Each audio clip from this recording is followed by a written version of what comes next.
ಸಚಿವರು ಮಿಸ್ ಮಾಡದೆ ನೋಡಲೇಬೇಕಾಗಿರುವಂತ ಸ್ಟೋರಿಯನ್ನ ನಿಮ್ಮ ಮುಂದೆ ಇಡ್ತಾ ಇದ್ದೀವಿ. ಒಂದು ಆಸ್ಪತ್ರೆಗೆ ಸಂಬಂಧಪಟ್ಟದ್ದು, ಅಲ್ಲಿ ಯಾವ ರೀತಿ ಅವ್ಯವಸ್ಥೆ ಮನೆ ಮಾಡಿದೆ, ರೋಗಿಗಳು ಯಾವ ರೀತಿ ಪರದಾಡ್ತಿದ್ದಾರೆ ಅನ್ನೋದ್ರ ಸ್ಟೋರಿ ಇದು. ಹಾಗಾಗಿ ಮಿಸ್ ಮಾಡದೆ ಆರೋಗ್ಯ ಸಚಿವರೇ ಈ ಸ್ಟೋರಿ ನೋಡಿ.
ಆರೋಗ್ಯ ಸಚಿವರೇ ಈ ಸುದ್ದಿಯನ್ನ ಮಿಸ್ ಮಾಡದೆ ನೋಡಲೇಬೇಕು ನೀವು.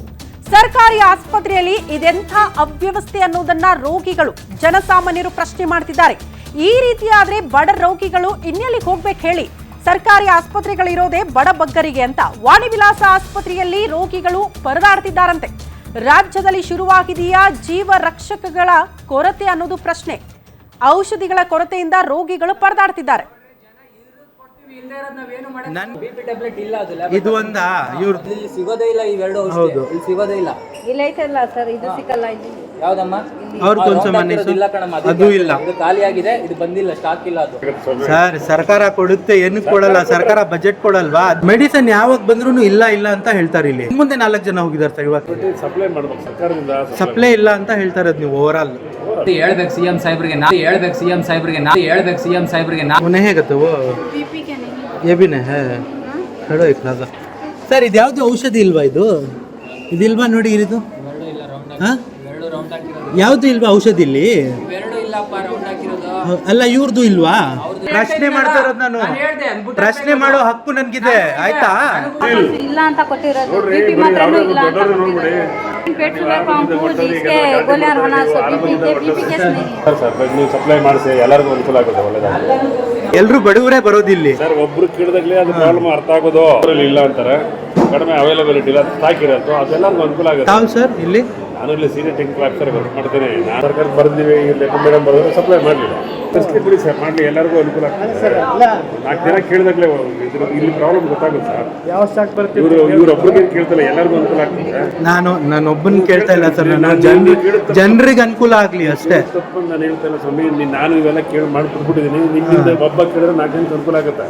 ಬಿಪಿ ಟ್ಯಾಬ್ಲೆಟ್ ಮತ್ತೆ ವಿಟಮಿನ್ ಅಂದ್ರಲ್ಲ, ವಿಟಮಿನ್ ಈಗ 2 ದಿವಸದಿಂದ ಖಾಲಿ ಆಯ್ತು. ನೋಡ್ರಿ ಎಷ್ಟು ಜನಕ್ಕೆ ನೀವು ಮೆಡಿಸನ್ ಇಲ್ಲ ಅಂತ ಕಳ್ಸೋದು. ನೋಡ್ರಿ, ಜನ ಇರೋದು ಕೊಡ್ತೀವಿ, ಇಲ್ಲದೆ ಇರೋದು ನಾವೇನು ಮಾಡಲ್ಲ. ಬಿಪಿ ಟ್ಯಾಬ್ಲೆಟ್ ಇಲ್ಲ, ಅದು ಈ ಬಗ್ಗೆ ಮತ್ತಷ್ಟು ಡೀಟೇಲ್ಸ್ ಅನ್ನ ಕೊಡ್ತಾ ಹೋಗ್ತಾರೆ ನಮ್ಮ ಪ್ರತಿನಿಧಿ ಚರಣ್. ನೇರ ಸಂಪರ್ಕದಲ್ಲಿ ಜಾಯಿನ್ ಆಗ್ತಿದ್ದಾರೆ. ಚರಣ್, ಬಹಳ ಕೋಪ ಬರುತ್ತಪ್ಪ ಈ ವಾಣಿವಿಲಾಸ ಸಿಬ್ಬಂದಿಗಳು ಆಡ್ತಾ ಇರೋದನ್ನ ನೋಡಿದ್ರೆ. ಸಿಎಂನ ಕೇಳಿ, ಅವ್ರನ್ನ ಕೇಳಿ, ಇವ್ರನ್ನ ಕೇಳ್ಕೊಳ್ಳಿ ಅಂತ ಅಂದ್ರೆ ಸರ್ಕಾರ ಇವ್ರನ್ನ ಯಾಕೆ ನೇಮಕ ಮಾಡಿದೆ ಅನ್ನೋದು ಪ್ರಶ್ನೆ. ಹಾಗಾದ್ರೆ ಸರ್ಕಾರ ಕೊಡುತ್ತೆ, ಇವ್ರು ಕೊಡೋದಕ್ಕೆ ಮನಸ್ಸು ಮಾಡ್ತಾ ಇಲ್ಲ ರೋಗಿಗಳಿಗೆ ಅಂತ ಅನ್ಸುತ್ತೆ.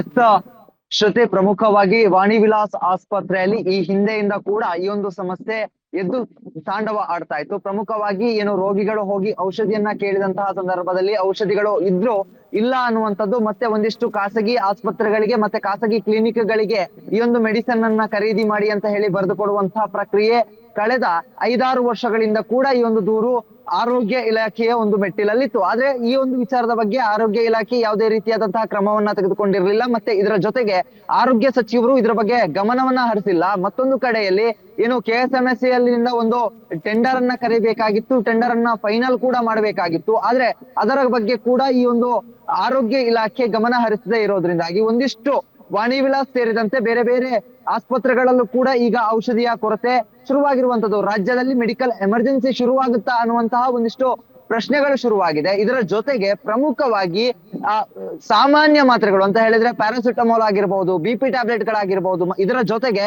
ಇನ್ನಿತರ ಸಣ್ಣ ಪುಟ್ಟ ಮಾತ್ರೆಗಳೇನಿದೆ ಆ ಮಾತ್ರೆಗಳೇ ಸ್ಟಾಕ್ ಇಲ್ಲ ಅಂತ ಹೇಳಿದ್ರೆ ಆರೋಗ್ಯ ಇಲಾಖೆ ಏನು ಮಾಡ್ತಾ ಇದೆ, ಅಥವಾ ಆಸ್ಪತ್ರೆಯ ಆಡಳಿತ ಮಂಡಳಿ ಏನ್ ಮಾಡ್ತಾ ಇದೆ? ಒಬ್ಬ ಪೇಷಂಟ್ಗೆ ಒಂದು BP ಹೆಚ್ಚಾಯ್ತು ಅಂದಂತ ಸಂದರ್ಭದಲ್ಲಿ ಆಸ್ಪತ್ರೆಯಲ್ಲಿ ಕೊಡ್ಬೇಕಾದ್ರೆ BP ಟ್ಯಾಬ್ಲೆಟ್ಸ್ ಗಳು ಬೇಕಾಗಿರುತ್ತೆ, ಅಥವಾ ಇನ್ನಿತರ ಸಣ್ಣ ಪುಟ್ಟ ಮೆಡಿಸಿನ್ ಗಳು ಬೇಕಾಗಿರುತ್ತೆ. ಆದ್ರೆ BP ಟ್ಯಾಬ್ಲೆಟೇ ಇಲ್ಲ ಅಂತ ಹೇಳಿ ಉಡಾಪೆ ಉತ್ತರವನ್ನ ನೀಡ್ತಾರೆ. ಮಾತ್ರೆಗಳನ್ನ ಕೇಳಿದ್ರೆ CM ಹತ್ರ ಹೋಗಿ ಕೇಳಿ ಅಂತ ಒಂದು ಉಡಾಪೆ ಉತ್ತರವನ್ನ ನೀಡಿ ಗದರಿಸುವಂತಹ ಕೆಲಸವನ್ನ ಕೂಡ ಮಾಡ್ತಾ ಇರುವಂತದ್ದು. ಈ ಒಂದು ವಾಣಿ ವಿಲಾಸ್ನ ಸಿಬ್ಬಂದಿಗಳ ನಡಿಗೆ ಈಗಾಗಲೇ ಆ ರೋಗಿಗಳಲ್ಲಿ ಒಂದಿಷ್ಟು ಅಸಮಾಧಾನ ಇದೆ. ಅದರ ಜೊತೆಗೆ ಈ ಒಂದು ವಿಚಾರದ ಬಗ್ಗೆ ಏನು ವೈದ್ಯಕೀಯ ಅಧೀಕ್ಷಕರು ಏನಿದ್ದಾರೆ ಅವ್ರಿಗೆ ಕೂಡ ದೂರನ್ನ ನೀಡಲಾಗಿದೆ. ಆದ್ರೆ ಇದಕ್ಕೆ ಸಂಬಂಧಪಟ್ಟವರು ಯಾವುದೇ ರೀತಿಯಾಗಿ ತಲೆ ಹಾಕ್ತಾ ಇಲ್ಲ. ಒಂದು ಕಡೆಯಲ್ಲಿ ವೈದ್ಯಕೀಯ ಶಿಕ್ಷಣ ಇಲಾಖೆ ಮತ್ತೆ ಆರೋಗ್ಯ ಇಲಾಖೆ ಏನಿದೆ, ಈ ಎರಡೂ ಕೂಡ ಈ ಒಂದು ಮುತುವರ್ಜಿ ವಹಿಸಬೇಕಾಗಿತ್ತು. ಮೆಡಿಸಿನ್ ಸಪ್ಲೈ ಮಾಡುವಂತಹ ಜವಾಬ್ದಾರಿಯನ್ನು ಹೊಂದಿಕೊಂಡಿರುವಂತಹ KSMSL ಏನಿದೆ ಅದು ಕೂಡ ಇದಕ್ಕೆ ಜವಾಬ್ದಾರಿಯನ್ನು ಹೊರಬೇಕಾಗಿತ್ತು. ಆದ್ರೆ ದೂರುಗಳು ಆರೋಗ್ಯ ಇಲಾಖೆಯ ಮೆಟ್ಟಲು, ಅದರ ಜೊತೆಗೆ ವೈದ್ಯಕೀಯ ಶಿಕ್ಷಣ ಇಲಾಖೆಯ ಮೆಟ್ಟಲು ಏರಿದ್ರು ಕೂಡ ಯಾವುದೇ ರೀತಿಯಾದಂತಹ ಪರಿಹಾರವನ್ನ ನೀಡಿಲ್ಲ. ಒಂದು ಕಡೆಯಲ್ಲಿ ರೋಗಿಗಳು ಮೆಡಿಸಿನ್ ಇಲ್ಲದೆ ಪರದಾಟವನ್ನ ನಡೆಸ್ತಾ ಇದ್ರೆ, ಮತ್ತೊಂದು ಕಡೆಯಲ್ಲಿ ಉಡಾಪೆ ಉತ್ತರಗಳನ್ನ ನೀಡಿ ರೋಗಿಗಳನ್ನ ವಾಪಸ್ ಕಳಿಸುವಂತಹ ಕೆಲಸ ಆಗ್ತಾ ಇದೆ. ಮತ್ತೊಂದು ಕಡೆಯಲ್ಲಿ ರೋಗಿಗಳಿಗೆ ಎಲ್ಲೋ ಒಂದು ಕಡೆ ಚರಣ್, ಒಟ್ನಲ್ಲಿ ಅತಿ ದೊಡ್ಡ ದಂಧೆ ಇದು. ಸರ್ಕಾರಿ ಆಸ್ಪತ್ರೆಗಳಿಗೆ ಔಷಧಿಗಳು ಬರುತ್ತೆ, ಇವ್ರು ಯಾಕೆ ಕೊಡಲ್ಲ ಅನ್ನೋದು ಬಹಳ ಸ್ಪಷ್ಟ. ಖಾಸಗಿ ಆಸ್ಪತ್ರೆಗಳಿಗೆ ಸರಬರಾಜು ಮಾಡಿ ದುಡ್ಡು ಮಾಡ್ಕೊಳ್ತಾರೆ, ಅಷ್ಟೇ. ಇದು ದೊಡ್ಡ ಮಟ್ಟದ ದಂಧೆ. ಇದರ ವಿರುದ್ಧ ಸರ್ಕಾರನೇ ಕ್ರಮ ಕೈಗೊಳ್ಳಬೇಕು, ಆರೋಗ್ಯ ಸಚಿವರು ಕ್ರಮ ಕೈಗೊಳ್ಳಬೇಕು. ಧನ್ಯವಾದಗಳು ತಮ್ಮೆಲ್ಲ ಮಾಹಿತಿಗೆ.